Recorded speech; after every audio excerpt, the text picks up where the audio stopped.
की शादी वर्मा परिवार में हुई थी। वैसे तो वर्मा परिवार बहुत अच्छा था, लेकिन जाने क्यों ज्योति हमेशा अपनी ननद माला से वजह बेवजह लड़ती ही रहती। भाभी आज नाश्ते में क्या बनाया है? गाय का गोबर खाओगी? ये क्या बकवास है भाभी? क्यों, क्या हो गया? तुम्हें पसंद नहीं है क्या? अब भाभी अगर ननद से मजाक नहीं करेगी तो भला कौन करेगा? ये मजाक मुझे अच्छा नहीं लगा। मजाक तमीज से बोल कर भी तो किया जा सकता है ना। खैर छोड़ो, ये बताओ क्या बनाया है, बहुत जोरों से भूख लग रही है। ये लो, अब ये सिखाएंगी कि मजाक कैसे किया जाता है। अरे माफ करो मुझे, सुबह सुबह तुम्हारे मुंह लगकर दिन नहीं खराब करना। दिन तो आपने मेरा खराब कर ही दिया है। जल्दी से बताओ ना खाने में क्या है। अब तो तुम्हारे लिए कुछ नहीं है। पराठे बनाए थे, वो खत्म हो गए, और अब मेरे पास टाइम नहीं है दोबारा बनाने का। खत्म क्यों हो गए? इतने कम क्यों बनाए? मेरे लिए भी बना लेती। वैसे भी और कौन सा काम करती हो आप? कम से कम खाने को तो ठीक से बना लिया करो। कभी कुछ खत्म हो जाता है, कभी कुछ। समय पर उठा करो तो सब मिलेगा। 9-10 बजे उठना छोड़ दो अब। ससुराल जाकर ऐसे उठोगी तो सास से बहुत सुनोगी, समझी? अभी तुम्हें अपनी भाभी की बातें कड़वी लग रही होंगी, लेकिन सच्चाई यही है, और ये तुम्हें तब मालूम होगी जब तुम्हारी सास तुम्हें ताने दे दे कर उठाएगी। तब याद आऊंगी तुम्हें। ओफो, बस भी करो भाभी। बोलते बोलते जुबान नहीं थकती क्या आपकी? उफो ना करो, जितनी बातें बनाना जानती हो ना उतनी पराठे बनाना सीख लो तो अच्छा रहेगा। छोटी बच्ची नहीं हो अब तुम कि तुम्हें बना बना कर खिलाऊं मैं। अपने काम खुद से करना सीख लो, वरना कल को ससुराल जाओगी तो ससुराल वाले यही कहेंगे, भाभी ने कुछ सिखा कर नहीं भेजा। मम्मी देखो ना भाभी क्या बोल रही हैं। बिना सर पैर की बातें करने आती है बस इनको। अरे क्या हो गया? क्यों सुबह सुबह घर को अखाड़ा बना दिया है तुम दोनों ने? कुछ नहीं हुआ है माँ जी, जरा सा काम करने को बोल दिया तो इनका मुंह बन गया। बस मैं तो ये बता रही थी कि ये काम चोरी मायके में चल जाएगी, लेकिन ससुराल जाओगी तो सारे काम खुद करने होंगे, अपने भी और ससुराल वालों के भी। हाँ मैं सुन रही हूँ, पर बहू तू ये भी तो समझ कि माला कॉलेज जाती है। एक संडे का दिन मिलता है उसे आराम से सोने का, उसमें ही तो वो देर तक सोकर उठती है। ठीक है माँ जी, लेकिन ससुराल में ना कोई संडे मंडे नहीं होता, वहां जाकर भी ये यही करेगी। अब अगर मेरी बातें आपको इतनी बुरी लग रही है तो आगे से मैं कुछ नहीं कहूंगी। जब ससुराल जाएगी तो अपने आप अकल ठिकाने लग जाएगी। बस भी करो भाभी। तब से ससुराल ससुराल कर रही हो। जब जाऊंगी तब जाऊंगी ससुराल, पर अभी तो मायके में हूं ना, चैन से रह लेने दो मुझे। हाँ नहीं तो मेरा तो अपने ही मायके में जीना मुश्किल कर दिया है। ये बोलकर माला पैर पटकती हुई वहां से चली गई। ज्योति इस तरह से माला से लड़ने का कोई ना कोई बहाना ढूंढ ही लेती। मम्मी आज पिज्ज़ा मंगवा ले, बहुत दिन हो गए कुछ अच्छा खाए। पिज्जा? पैसे क्या हवा में उग रहे हैं जो फालतू चीजों पर खर्चा करना है? वैसे भी ना ये बाहर का खाना खाकर लोग बीमार पड़ते हैं। अरे भाभी एक बार मंगवा लेंगे ना, सब साथ में बैठकर खाएंगे। अरे वाह, तुम्हें तो मजे चाहिए, और मेरे पति की जेब खाली हो जाए उसका क्या? ससुराल जाकर भी ऐसा ही करोगी? वहां पिज्जा मंगवाने का शौक पूरा करोगी, तब तो तुम पति के पैसे बचाओगी। अरे बहू वो तो बस। नहीं नहीं माँ जी, आपको कुछ भी कहने की जरूरत नहीं है। इसकी इन फिजूल की फरमाइशों के चलते ही मेरे पति के पास मेरे लिए पैसे नहीं बचते, और ऐसा ही रहा ना तो घर की खर्ची भी कम पड़ने लग जाएगी। ना तो मेरे पास फालतू पैसे हैं जो मैं आपकी चटोरी जुबान के लिए खर्च करूं। भाभी इतना क्यों चिल्ला रही हो? मैंने क्या बड़ा गुनाह कर दिया? आपको तो बस लड़ाई करने का कोई ना कोई बहाना मिल जाना चाहिए, और आप हो जाती हैं शुरू बिना ये सोचे कि रुकना कहाँ है। गुनाह नहीं किया है, लेकिन ससुराल में ऐसा बर्ताव करेंगी ना तो गुनाह ही समझा जाएगा। यहाँ तो सब तुझे सर पर बिठा कर रखते हैं, लेकिन वहां ये सब नहीं चलेगा। ससुराल जाओ तो एक बार आएगा स्वाद। माला रोती हुई अपने कमरे में चली जाती है। इसी बीच माला की दूसरी ननद रंभा, जिसकी शादी हो चुकी थी, वो अपने ससुराल से आती है। अरे दीदी, आप बिना बताए कैसे आ गई? सब ठीक तो है ना? क्यों भाभी, ये मेरा मायका है, जब मन करे आ सकती हूँ। 7 दिन के लिए आई हूँ, जमकर आराम करूँगी। कुछ दिन अब मैं भी मायके के मज़े लूँगी। हाँ तुम्हारा सही है, ससुराल से बचने आ गई, मेरी तो मुसीबत बढ़ गई। मुसीबत? क्या मतलब? मैं अपने ही घर आई हूँ, मैं जब चाहूँ यहाँ आ सकती हूँ, मुझे कोई रोकने वाला नहीं है। आप होती कौन हो मुझे ऐसा कहने वाली? हाँ हाँ, तुम तो महारानी विक्टोरिया हो ना। शादी के बाद लड़की का घर उसका ससुराल होता है, ना कि मायका। भाभी तुम परेशान हो या जल रही हो? ये मेरा मायका है, 7 नहीं 70 दिन रहूंगी, मेरी मर्जी। आपको जो कहना है कहती रहो। ठीक है, अगर तुम 7 दिन यहाँ रहोगी तो मैं भी 7 दिन के लिए अपने मायके चली जाऊंगी। देखती हूँ तुम यहाँ कैसे संभालती हो सब।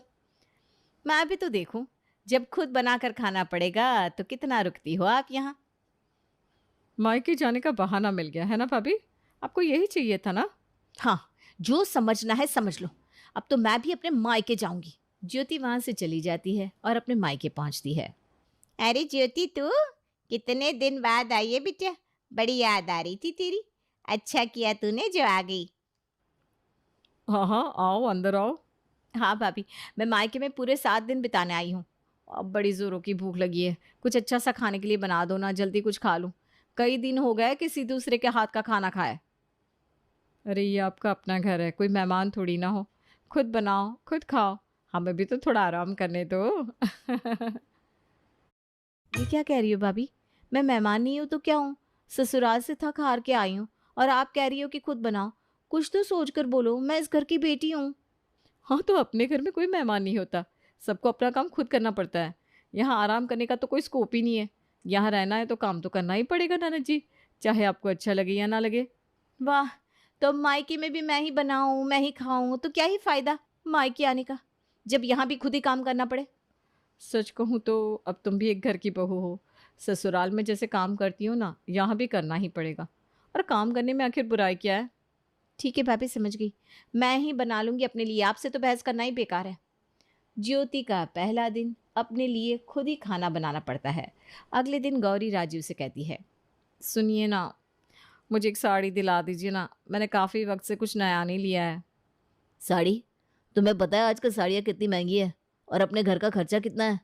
अगले महीने देखते हैं, ओके? राजीव ये बोलकर वहाँ से चला जाता है। गौरी अपने काम में व्यस्त ज्योति की तरफ मुड़ती है और ताना मारते हुए कहती है, देखो ज्योति, हमारे घर का खर्चा कैसे बढ़ गया।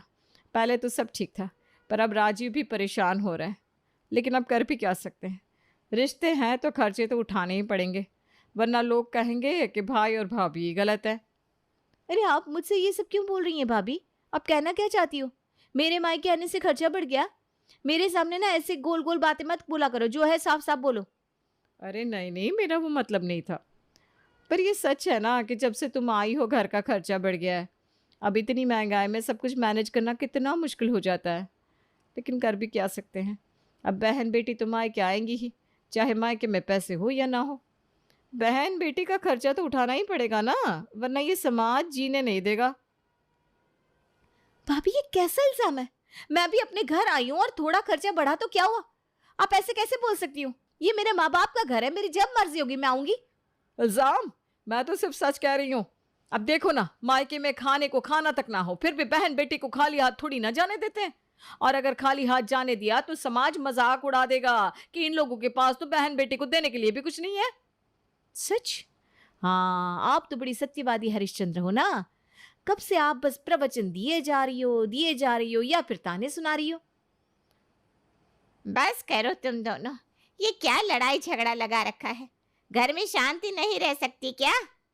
ज्योति, ये भी तुम्हारा घर है। और गौरी, तुम्हें अपनी ननद का ख्याल रखना चाहिए। दोनों चुप हो जाती हैं, लेकिन मन ही मन एक दूसरे से नाराज हो जाती हैं। मायके में ज्योति का तीसरा दिन आ गया, लेकिन अभी तक कुछ भी उसकी पसंद का नहीं बन पाया था।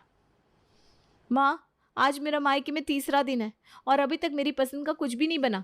हर बार वही बेस्वाद खाना क्यों? मैं कौन सा रोज रोज आती हूँ, कम से कम आज तो मेरी पसंद का कुछ बनवा दो। ओहो, तो अब तुम्हारी शिकायतें भी शुरू हो गई। बताओ ननद रानी, क्या बनाना है तुम्हारी शाही पसंद के लिए? मुझे आलू के पराठे पसंद है और साथ में अच्छी सी चटनी हो। मज़ा आ जाएगा। आज वही बनाते हैं। आलू के पराठे? तुम और तुम्हारे भाई साहब तो खा लेंगे, पर हम में से बाकी लोगों का क्या? सबके लिए एक ही चीज़ बन जाए तो सबका ख्याल रहता है। अब किसी के एक के लिए एक बनाओ और घर के बाकी लोग ना खाए तो वो भी तो सही नहीं है। क्यों? क्या घर के बाकी लोग इंसान नहीं है? मेरी पसंद की एक बार बात चली तो आपने इसे भी मना कर दिया। क्या सारा घर आपकी पसंद से ही चलेगा? मुझे तो यही खाना है, चाहे तो बाकी सबके लिए कुछ और बनाओ। अरे गुस्सा क्यों कर रही हो? तुम्हारे कहने का मतलब है कि हम अपनी पसंद भूल जाए, हैं? तुम्हारे लिए अलग से बनाना मुमकिन नहीं है। सबकी पसंद नापसंद का ख्याल रखना होता है और सिर्फ खाना बनाने का काम नहीं है मेरा। एक ही खाना बनेगा जो सब खा ले। हाँ तो रखो ना ख्याल सबका, पर इसका मतलब ये नहीं कि मेरी पसंद को नजरअंदाज कर दो। मैं भी इस घर की बेटी हूँ, मेरी भी तो कोई जगह है यहाँ। मम्मी आप बोलो ना, ये कब से बस अपनी ही चला रही है। अरे मैं क्या बोलूं, बहू की बात भी अपनी जगह सही है। अगर वो पूरा दिन बस खाना बनाने में लगा देगी तो घर के बाकी काम कौन करेगा? लो भाई, अब मेरी माँ को भी अपनी साइड कर लिया इन्होंने। अब तो क्या ही बोलूँ मैं, जब मेरी माँ ही मेरी बात नहीं सुन रही तो किसी और से क्या ही उम्मीद करूँ। वो मेरी नहीं, सही की साइड ले रही हैं। ससुराल में भी तो तुम एडजस्ट करती हो ना, तो यहाँ क्यों नहीं? यहाँ कोई होटल थोड़ी ना है जहाँ सब तुम्हारी मर्जी का होगा। ज्योति नाराज होकर वहां से निकल जाती है। गौरी बस मुस्कुराती रहती है, जैसे उसने बाजी मार ली हो। चौथे दिन रामकली रसोई में पराठे बना रही थी। ज्योति ये देखकर गुस्से में आ जाती है। वाह भाभी, बड़ी अच्छी व्यवस्था है यहाँ। मेरी माँ को पराठे बनाने पड़ रहे हैं, मैं अपनी सास से ये काम करवाने का सोच भी नहीं सकती, और तुम यहाँ मेरी माँ से काम करवा रही हो। अरे ज्योति, मम्मी अपनी मर्जी से पराठे बना रही है, उन्हें ये करना पसंद है। तुम ना बेवजह बात का बतंगड़ मत बनाओ। तुम्हें तो बस लड़ने का बहाना चाहिए होता है। हाँ, मर्जी से करिए, पर ये आपकी जिम्मेदारी है ना भाभी। मेरी माँ कोई नौकरानी नहीं है कि आप उन्हें काम पर लगाओगी। मैं तो अपनी सास से एक उंगली तक नहीं हिलवाती, और आप यहाँ बिना मेरे यहाँ आपने तो सबको अपना गुलाम बनाकर रखा हुआ है। ज्योति बस करो, मम्मी जी को करना है करने दो। तुम क्यों हर बात में आग लगाने आ जाती हो? ये मेरा ससुराल है और मैं यहाँ की बहू हूँ। मुझे पता है कि अपना ससुराल कैसे चलाना है। तुम मेहमान हो तो वैसे ही रहो, घर के काम में टांग मत अड़ाओ। आग? मैं तो बस सच्चाई कह रही हूँ। मेरी माँ को इस उम्र में ये सब करना पड़ रहा है, और आप आराम से तमाशा देख रही हो। वाह, क्या बहू हो आप, जो आपके सामने आपकी सास को काम करना पड़ रहा है। अरे ज्योति क्यों चिल्ला रही हो? मैं तेरे भाई के लिए पराठे बना रही हूँ, उसे मेरे हाथ के पराठे पसंद है ना, इसलिए। तू बिना बात के इतना क्यों बोलती है बेटा? जब बहू ने बोल दिया कि तू घर के कामों के बीच में मत बोला कर, फिर भी तू उससे लड़ रही है। ससुराल से यहाँ क्या लड़ने ही आती है? ये लो, मैं तो आपके लिए लड़ रही थी, उल्टा आप मुझे सुना रही हैं। ज्योति इसके बाद कुछ नहीं बोल पाती और झेप कर वहां से चली जाती है। अब आता है ज्योति के मायके का 5वां दिन। Hello ma'am. अरे भाभी, मैंने आपकी चूड़ियां क्या पहन ली, आप तो पागल ही हो गई। जबान संभाल कर बात करो, किसी की चीज लेने से पहले पूछना होता है। अरे कोई हीरे जवाहरात नहीं ले लिए मैंने आपकी, जो इतना इतरा रही हो। गौरी, अगर उसने कुछ ले लिया तो जाने दो ना, कोई बात नहीं। और ज्योति, अगर तुम सामान लेने से पहले पूछ लोगी तो कोई प्रलय नहीं आ जाएगी। घर में छोटी मोटी बातें होती रहती है, हर बार लड़ने से कुछ नहीं होता। ये सुनकर ज्योति और गौरी दोनों ही बिना कुछ बोले अपने अपने कमरे में चली गई। छठे दिन राजीव और गौरी घर के बारे में कुछ बात कर रहे थे। मैं सोच रही थी कि लिविंग रूम की दीवारों को हल्के पीले रंग से पेंट करवाते हैं, इससे ना कमरा और खुला खुला लगेगा। हल्का पीला? ये तो बहुत ही बोरिंग रंग है भाभी, इससे तो घर और ज्यादा उदास लगेगा। मेरी मानो कोई चमकीला रंग चुनो, जो थोड़ा जीवन से भरपूर लगे। ज्योति, हमें वो रंग पसंद है जो हमने चुना है। तुम्हारे हिसाब से तो पूरा घर सर्कस जैसा दिखेगा। सर्कस? अरे मैं सिर्फ सुझाव दे रही थी। आपने जब से रेनोवेशन की बात की है मैं बस सुनी तो रही हूँ। अब एक बार बोली तो आप लड़ने लगी। बस करो ज्योति, तुम यहाँ आकर अपनी मनमानी नहीं कर सकती। ये मेरा घर है और मुझे जो करना है मैं करूंगी। तुम जाकर अपने ससुराल में रंग बिरंगी दीवारें बनवाओ। ये मेरा भी मायका है और मैं यहाँ अपनी राय दे सकती हूँ। अरे बस बस, अब और बहस नहीं। हम घर का रेनोवेशन कर रहे हैं, लड़ाई नहीं। दोनों चुप हो गई। अब 7वां दिन आया। सुबह का समय था। ज्योति और गौरी फिर से किसी बात पर बहस कर रही थी। आखिर आप मुझे चैन से रहने क्यों नहीं दे सकती भाभी? हर बात पर मुझसे झगड़ना और टोकना जरूरी है क्या? खैर, वैसे भी आज 7वां दिन है, आज तो मैं चली जाऊंगी। अब तो आपको शांति मिलेगी, यही चाहती थी ना आप कि मैं जल्दी से यहाँ से चली जाऊं। ज्योति, ये सब तुम्हें समझाने के लिए था। सोचा शायद इसी तरह से तुम्हें समझ में आ जाए कि तुम्हारी ननदों को कैसा लगता होगा जब तुम उनसे बिना वजह झगड़ती होगी। क्या मतलब? हाँ बेटा, जब तुम अपने ससुराल से आ रही थी उसी वक्त तुम्हारी सास का फ़ोन आया था। उन्होंने हमें सारी बात बताई कि तुम अपनी ननदों से कैसे रहती हो। तब हम सब ने मिलकर ये योजना बनाई ताकि तुम्हें तुम्हारे ही तरीके से समझाया जा सके। तो ये सब आप लोगों ने मुझे सिखाने के लिए किया? हाँ ज्योति, तुम्हें ये समझाना ज़रूरी था कि जब तुम किसी से हर समय लड़ो और ताने दो तो उसका क्या हाल होता है। ज्योति को धीरे धीरे बात समझ में आने लगती है। मुझे समझ में आ गया भाभी, अब मैं अपनी ननदों से अच्छे से पेश आऊँगी। अब मैं चलती हूँ, कहा सुना माफ़ कर दीजिएगा। तुम भी कोई बात दिल पर मत लेना। ज्योति उसके बाद अपने घर आ जाती है और अब वो अपनी ननदों से अच्छे से बर्ताव करती क्या है। जल्दी उठ जा, तुझे लड़के वाले देखने आ रहे हैं। जल्दी से तैयार हो जा बेटा। मम्मी उठ रही हूँ ना, बस 5 मिनट। ठीक है, बस 5 मिनट में वापस आकर देखती हूँ मैं। जूही 5 मिनट बोलकर आधे घंटे तक सोई रह जाती है। इधर शोभना लड़के वाले की तैयारी में लगी रहती है और भूल जाती है कि जूही सोई है। अचानक जैसे ही उसे याद आता है वो जूही के कमरे में भागती है। अरे मेरी माँ, अब उठ भी जा। अब लड़के वालों के सामने ही उठेगी क्या तू? अरे उठ रही हूँ ना मम्मी, 5 मिनट ना। तेरा 5 मिनट एक दिन के बराबर है, मुझे पता है। चल उठकर खड़ी हो जा, वरना पानी डालती हूँ तेरे मुंह पर। जूही उठने का नाम ही नहीं लेती और शोभना एक जग पानी उस पर डाल देती है। उठकर तैयार हो जा और अपनी 5 मिनट की आदत यहीं मायके में ही छोड़कर जाना, नहीं तो पता चला ससुराल में जीना हराम हो गया है तेरा। मम्मी तुम भी ना देख लेना, मुझे बहुत अच्छा ससुराल मिलेगा, आराम से बैठ कर खाऊंगी मैं। चल चल चल, अब सपने देखना बंद कर और तैयार हो जा, लड़के वाले पहुंचते ही होंगे। जूही तैयार हो जाती है और शोभना सारी तैयारी कर लेती है। इतने में रीटा अपनी बड़ी बहू सिमरन और बाकी लोगों के साथ आ जाती है। आइए आइए बहन जी, कैसी हैं आप? मैं आप ही का इंतजार कर रही थी। सब बढ़िया है, अब लड़के से मिलवा दीजिए। तस्वीर में इतनी बार बिटिया को देखा है, लेकिन तस्वीर में ना मुझे कुछ समझ में नहीं आता। जी जी, जूही बस आ ही रही है। शोभना जूही के कमरे में जाती है और उससे कहती है, जूही सब हो गया है क्या? और कितनी देर लगाएगी? तेरा सजना सवरना पूरा नहीं हुआ क्या? बस 5 मिनट मम्मी, हो ही गया है। शोभना जूही के हाथों से मेकअप का ब्रश छीन लेती है। मेरी माँ, तेरे 5 मिनट के चक्कर में लड़के वाले नाराज नहीं हो जाएंगे? चल तू, और रसोई में नाश्ते की प्लेट रखी है, वो लेकर और चाय लेकर आ जा। क्या मम्मी, तुम तो तैयार भी नहीं होने दोगी? लड़के वालों के सामने मैं ऐसे ही आ जाऊं? अरे बस 5 मिनट तो लगेगा ना, थोड़ा सा तो हाइलाइटर लगा लूं। तेरा 5 मिनट पूरे दिन के बराबर होता है, चलना अब। जूही चाय और नाश्ते की ट्रे लेकर सबके सामने आती है। जूही को देखते ही रीटा कहती है, बेटा प्रवीण के सामने खड़ी हो जा, हाइट तो देखो, दोनों साथ में खड़े कैसे लगते हैं। जी जी बहन जी, देख लीजिए। जूही और प्रवीण एक साथ खड़े हो जाते हैं। दोनों की जोड़ी बहुत अच्छी लगती है। जच रहा है दोनों साथ में। हाँ जी, दोनों साथ में बहुत अच्छे लग रहे हैं।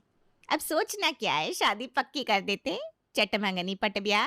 हाँ मम्मी जी, मुझे भी दोनों की जोड़ी अच्छी लग रही है। प्रवीण और जूही का रिश्ता तय हो जाता है। दोनों की शादी बड़े ही धूमधाम से होती है। घर जाते वक्त गाड़ी में प्रवीण जूही से कहता है, अरे रो मत, क्यों रो रही हो, मैं हूं ना तुम्हारे पास। अपना घर छोड़ने का दुख ही अलग रहता है, ऊपर से मम्मी ने कहा था ससुराल में मेरी नहीं चलेगी। ऐसा नहीं है, मैं हूं ना, तुम्हें ज्यादा कुछ नहीं करना होगा। भाभी तो आई, हमारे घर में बस खाने का काम है, बाकी सब काम के लिए तो काम वाली रहती है। दोनों घर पहुंचते हैं। सिमरन दोनों का स्वागत बहुत अच्छे से करती है। घर में घुसते ही जूही सोफे पर जाकर बैठ जाती है। जूही, मम्मी जी और बाकी सब बड़ों के पैर छू लो, इसके बाद तो तुम्हें आराम ही करना है। जी भाभी, 5 मिनट थक गई हूँ ना मैं पूरी तरह। अच्छा ठीक है, 5 मिनट सुस्ता लो। 5 मिनट सुस्ताने का बोलकर जूही 1 घंटा सोफे पर ही बैठी रह जाती है।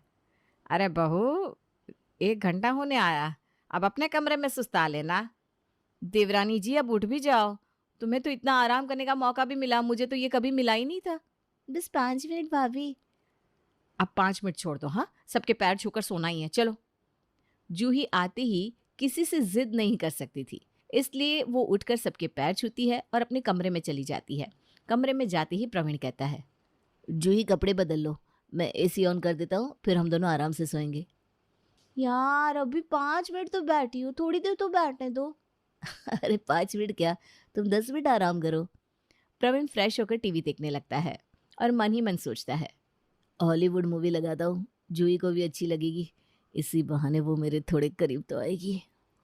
प्रवीण लेटेस्ट हॉलीवुड की मूवी लगाता है और पूरे 3 घंटे में मूवी खत्म होती है, लेकिन जूही ज्यों की त्यों बैठी रह जाती है, वो तो हिलती तक नहीं।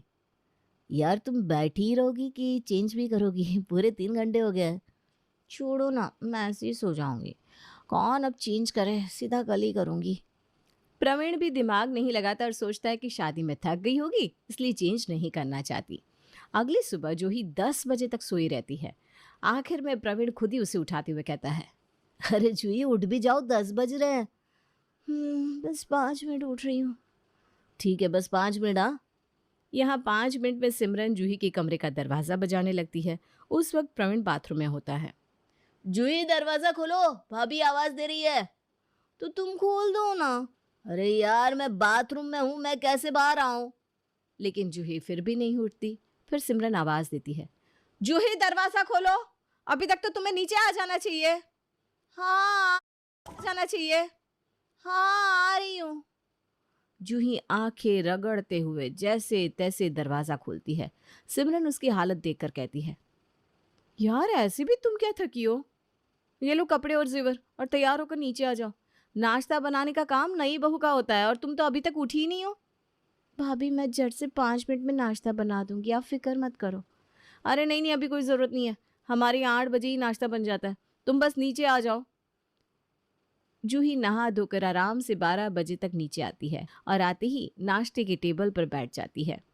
रीटा को लगता है कि बहू अभी नहीं है, इसलिए वो उससे कहती है, जूही बेटा तू खा ले, फिर दोपहर की रसोई तुझे बनानी है। हाँ, नाश्ता भी बनाना था लेकिन अब नहीं बना पाई, चल कोई बात नहीं।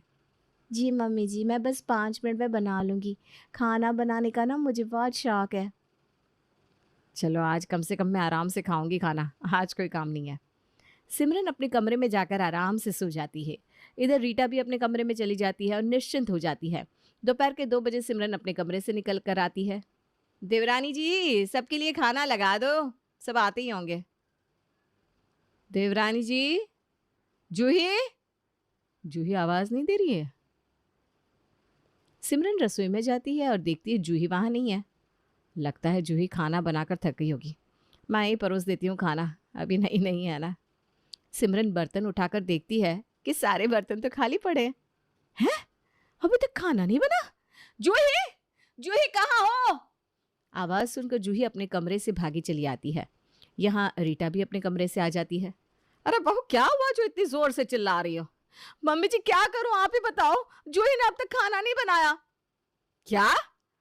जूही, मैंने तुझे 12 बजे ही कहा था ना, तो अब तक तो क्या कर रही थी?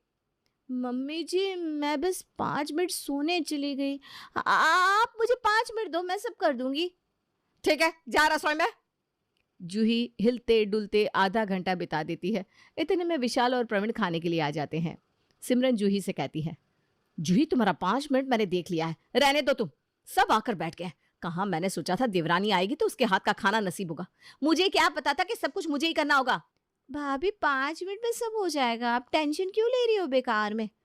अरे बहू तू रहने दे, तू जा अपने कमरे में। रीटा और सिमरन मिलकर आधे घंटे में खाना बनाती है। यहाँ जूही आकर खाने के टेबल पर खड़ी हो जाती है। खाना बनते ही जूही सिमरन के हाथों से खाना लेकर कहती है, भाभी आप बैठो, मैं खाना परोस देती हूँ। मम्मी जी आप लोग आराम से खाना खाओ सबके साथ। सिमरन जूही का मुंह देखने लगती है और दोनों सास बहू खाने के टेबल पर बैठ जाती हैं। जूही सबको खाना परोस देती है। विशाल कहता है, कच्चा प्याज और नींबू मिल जाए तो मज़ा आ जाएगा। अब आज खा लो, बहुत थक गई हूँ मैं। 5 मिनट बैठिए जेठ जी, मैं अब भी लाती हूँ। देखा, मैंने कहा था ना कि प्रवीण की शादी से तुम्हें मदद हो जाएगी। जूही के आने से तुम्हारा काम कम हो जाएगा। कम हुआ है या बढ़ गया है कौन जानता है।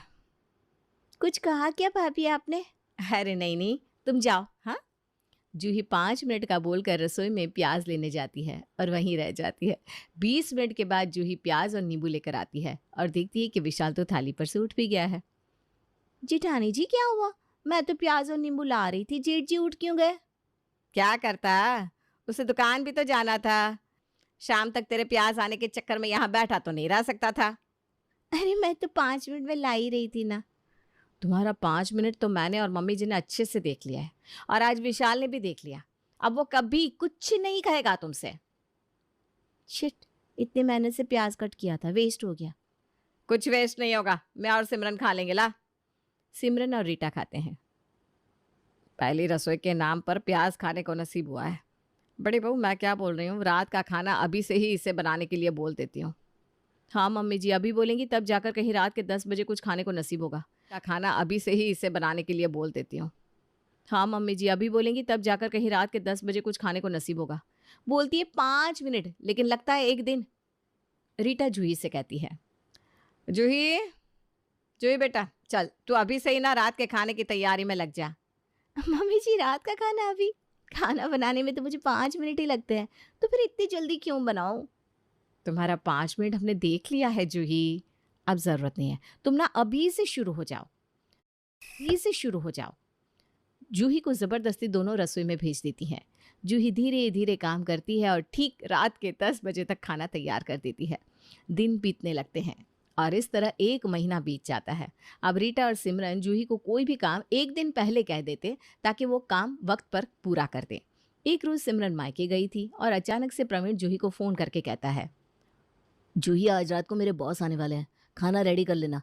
शादी के बाद वो पहली बार तुमसे मिलेंगे, इम्प्रेशन अच्छा पड़ना चाहिए। हाँ अरे तुम बेफिक्र रहो, मैं हूं ना, सब टाइम पर कर दूंगी। खाना तो मैं 5 मिनट में बना लेती हूँ। हो तो मुझे पता है मेरी वाइफ कितनी तेज है।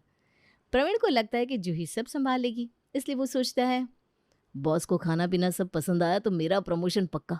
जूही तो एक्सपर्ट है सब चीज़ में। यहाँ जूही आराम से हर दिन की तरह नॉर्मल दाल चावल बना देती है। शाम को जब प्रवीण का बॉस आता है, जूही उसे देखकर घबरा जाती है और मन ही मन सोचती है, अरे आज प्रवीण के बॉस आने वाले थे, मुझे बताया तो था, भूल गई, अब क्या करूँ।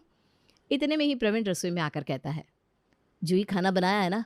बॉस आ गया है, तुम खाना लगाओ, मैं बॉस के पास जाता हूँ। एक काम करो, पहले चाय और नाश्ता लगा दो। अच्छा, बस 2 मिनट में लगा रही हूँ। वैसे खाने में क्या बनाई हो? जूही की बोली लड़खड़ाने लगती है। अरे क्या बनाई हो, बोलो तो, क्या हुआ? दाल चावल बनाई हूँ, मैं भूल गई थी कि तुम्हारे बॉस आने वाले हैं, अब क्या करूँ। मैंने स्पेशली फ़ोन करके बोला था, फिर भी नहीं बनाया तुमने, अब मैं क्या करूँ? इस तरह से तो नहीं चलता। अगर बॉस मुझसे नाराज हो गए तो मेरी नौकरी चली जाएगी। तुम तो कुछ समझती नहीं हो। अरे जिस चिल ना, तुम्हारी बीवी 5 मिनट में खाना बना देगी, तब तक तुम अपने बॉस को चाय नाश्ते में बिजी रखना। पनीर हांडी और कुलचा ऐसा बनाऊंगी कि तुम्हारे बॉस खाते रह जाएंगे। जूही एक काम ढंग से नहीं करती और हिलते डुलते टाइम बिता देती है। यहाँ रीटा जूही और प्रवीण की बात सुन लेती है और पहले से ही पनीर हांडी और नान मंगवा लेती है। अगर जूही बहू के भरोसे रहे ना, तब तो हो गया, मेरे प्रवीण की नौकरी चल जाएगी इस लड़की के कारण। यहाँ प्रवीण 1 घंटे अपने बॉस को चाय और नाश्ते में फंसाए रखता है। यार तुम्हारी वाइफ बहुत अच्छा खाना बनाती है, क्या कहूँ। अब खाना लगवा दो और भाभी जी से भी मिलवा दो। जी सर, अभी लगवाता हूँ। प्रवीण जूही को आवाज़ देता है, जूही खाना लगा दो। जूही की हालत पस्त हो जाती है। खाना तो बना ही नहीं, अब क्या दूँ बॉस को। इतने में ही रीटा टेबल पर खाना लगाकर कहती है, जूही बहू थक गई थी ना, वो बस आ ही रही है, मैंने सोचा मैं ही खाना लगा दूं। आखिर सास भी तो माँ होती है, एक आदमी अकेला कितना काम करेगा। हाँ आंटी जी। प्रवीण के बॉस को खाना बहुत अच्छा लगता है, वो खाना खाकर खुश हो जाते हैं।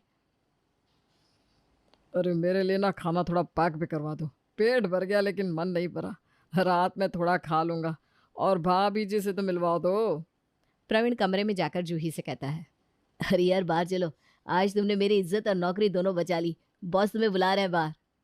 जूही को तो समझ में ही नहीं आता कि ये सब क्या हो रहा है, फिर भी वो बाहर जाकर प्रवीण के बॉस से मिलती है। भाभी जी आपके हाथ में तो जादू है, जादू। मेरी वाइफ को तो इतना अच्छा खाना बनाना आता ही नहीं। बॉस जूही को 1100 रुपये देते हुए कहता है, प्रवीण यार बहुत लकी हो तुम, तुम्हारा प्रमोशन करता हूँ मैं, बस तुम मुझे रोज़ भाभी जी के हाथों का खाना खिला देना। Any time sir. बॉस खाना लेकर वहाँ से चला जाता है। यहाँ खुशी से प्रवीण जूही को गोद में उठाकर पूरे घर में घुमाता है। थैंक यू यार, मेरी बीवी हीरा है, हीरा। बस 5 मिनट में तुमने इतना कुछ बना दिया, वो भी इतना टेस्टी।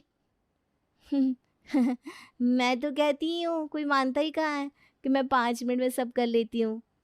एक हफ्ते बाद जब प्रवीण ऑफिस में होता है, जूही रीटा से कहती है, मम्मी जी मैं ना 5 मिनट में बाजार होकर आती हूँ, थोड़ा पार्लर जाना है ना। ठीक है चली जा, तेरा 5 मिनट तो मैं जानती हूँ, फिर भी ना 3-4 घंटे में आ जाना, मेरी तबीयत आज कुछ ठीक नहीं लग रही। जूही 5 मिनट का बोलकर आधा दिन बिता देती है। यहाँ रीटा के सीने में दर्द उठने लगता है। वो तड़पती हुई प्रवीण को फ़ोन करती है, बेटा लगता है मुझे हार्ट अटैक आया है, तू जल्दी से आ जा। माँ मैं जूही से कहता हूँ, वो तुम्हें फ़ौरन अस्पताल ले जाएगी, मैं यहाँ से 60 किलोमीटर दूर हूँ। अरे बहू आएगी तब तक मेरे प्राण पंखे उड़ जाएंगे बेटा। ठीक है माँ, मैं ही आ रहा हूँ। प्रवीण तुरंत जूही को फ़ोन करता है। जूही तुम कहाँ हो? जहाँ भी हो घर जाओ, माँ को अस्पताल ले जाओ, उन्हें हार्ट अटैक आया है। हाँ अच्छा, मैं बस 5 मिनट में जा रही हूँ। अच्छा, मैं बस 5 मिनट में जा रही हूँ। मुझे पहुंचने में कम से कम 1 घंटा लगेगा। जूही माँ को लेकर चली जाएगी। पता नहीं सबको ऐसा क्यों लगता है कि जूही कुछ नहीं कर पाएगी। जूही 5 मिनट का बोलकर घर आती ही नहीं। 1 घंटे बाद प्रवीण आकर देखता है कि जूही घर पर नहीं है और रीटा दर्द से कहरा रही है। बेटा तू आ गया, अब मुझसे और बर्दाश्त नहीं होगा। माँ, मैं तुम्हें अभी ले जाऊंगा और उस जूही को तो मैं छोड़ूंगा नहीं। प्रवीण रीटा को तुरंत हॉस्पिटल ले जाता है। प्रवीण जूही को फोन करता है। कहाँ हो तुम? माँ को अस्पताल ले गई क्या? हाँ, अरे बस 5 मिनट। अरे यार, तुम्हारी माँ को कुछ नहीं हुआ है, तुम चिंता मत करो। मैं 5 मिनट में जाकर ना उन्हें भर्ती करवा दूंगी। ठीक है। इतने में ही डॉक्टर आकर कहते हैं, अगर आने में थोड़ी सी भी देर होती तो शायद आप अपनी माँ को खो देते। अभी ओटी में रहना होगा उन्हें 4 दिन, फिर वो डिस्चार्ज होंगे वहाँ से। ठीक है डॉक्टर। रीटा की तबीयत खराब सुनकर सिमरन और विशाल भी तुरंत अस्पताल पहुंचते हैं। देवर जी, आप घर जाकर आराम करो, मैं और विशाल मम्मी जी को देख लेंगे। ठीक है भाभी। प्रवीण जब घर आता है तो देखता है कि जूही घर आ रही है। उसे देखते ही उसका दिमाग गर्म हो जाता है। ये जो 5 मिनट वाला ड्रामा है ना, अपने मायके में जाकर करना, यहाँ जरूरत नहीं है। आज मेरी माँ की जान जाते जाते बच गई सिर्फ तुम्हारे 5 मिनट के चक्कर में। अरे नहीं नहीं, ऐसा नहीं है। 5 मिनट, मेरी बात तो सुनो। इस 5 मिनट से नफरत है मुझे। कुछ नहीं सुनना। तुम अभी के अभी इसी वक्त अपने मायके चली जाओ। जूही बहुत रोती गिड़गिड़ाती है, लेकिन प्रवीण उसकी बात सुनता तक नहीं। जूही को अपनी गलती का एहसास हो जाता है और वो अस्पताल में रीटा के पास जाकर बैठ जाती है और पूरे 5 दिन बिना हिला डुले रीटा के पास ही रहती है। डिस्चार्ज के बाद जब रीटा घर जाने के लिए तैयार होती है तो जूही से कहती है, जूही चल तू मेरी गाड़ी में है। माँ ये नहीं जाएगी घर में। इसके 5 मिनट के कारण सब कुछ बर्बाद होने के कगार पर है। मुझे माफ कर दो मम्मी जी, अब ऐसा कभी नहीं होगा। प्रवीण, मुझे घर से मत निकालो। बहू मेरे साथ चलेगी। उसने मेरी सेवा की है और अपनी गलती का पछतावा, और मुझे यकीन है कि अब मेरी जूही के मुंह से यह कभी सुनने को नहीं मिलेगा। बस 5 मिनट, है ना बेटा? प्रवीण, जूही और रीटा घर आते हैं और अब जूही घर के सारे काम करती है और सिमरन को कुछ भी नहीं करने